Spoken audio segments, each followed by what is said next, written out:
Hey, CrossFit Deliverance athletes, let's go ahead. Let's get directly into the program today. We've already touched on a lot of different announcements of out of gym events, new Frosty Friday dates, and the support letter earlier this week. So let's get right into it.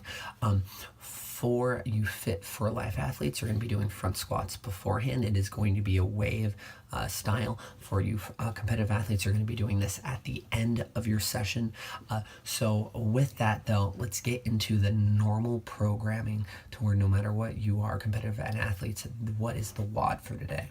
It's going to be a relatively simple 2-round workout, but with larger sets of every rep for the workout. So it's going to be important to really understand that you've got to play around with your limiters here. If it's cardiovascular, if it's going to be the requisite amount of tension that you usually have to hold to stay organized, or is it grip among lat activation, so on and so forth. Because if you have a big enough limiter in any one of these, they will roll over into the next.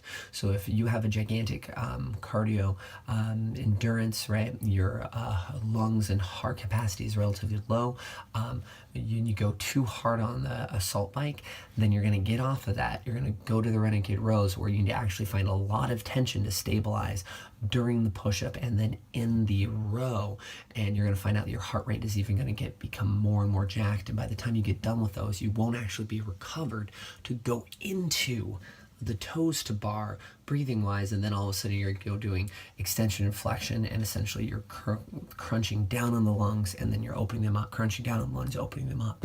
So that's just one example of a limiter, and if you push too hard and you don't manage it, it can flow into the other movements. So go ahead and be smart of it. This is very much of a strategic 80% effort workout, and you just keep on having to move, and if it starts to feel good, you can start pushing that percentage effort up, but know that you definitely don't want to go above that 80% effort in the beginning. Feel yourself out on the first round and then save any extra on that second round. With that, that's pretty much it, guys. Have fun. I would only go ahead and suggest that on the toes to bar, split those up sooner than later, because your grip will be taxed from the renegade rows, and then if you are able to get to the toes to bar on the second round, you're definitely going to want to make sure that there is some grip capacity left in your hands. With that, let's go into the rest of the competitive programming.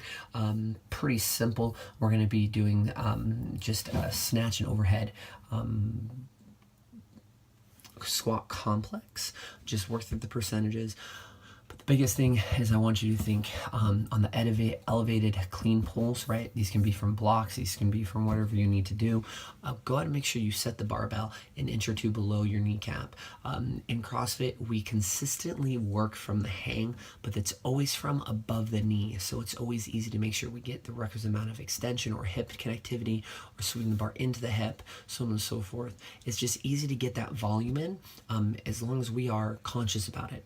Now, if we go below the knee in terms of snatch pulls, elevated blocks, even if it's going to be hang work, if we go below the knee, it actually helps with making that transition from pulling from the ground and getting it to sweep in and feeling like we actually take it from the hang when it's above the knee.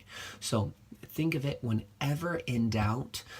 And if it's skill work and it says from hang, and we give you the option if it's from below the knee and above the knee, you should always pick from below the knee if you're traditionally a CrossFit athlete and you don't do a lot of Olympic lifting beyond what you do in basic programming.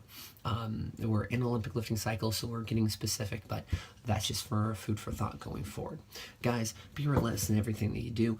Enjoy the day, and we'll see you on the flip side.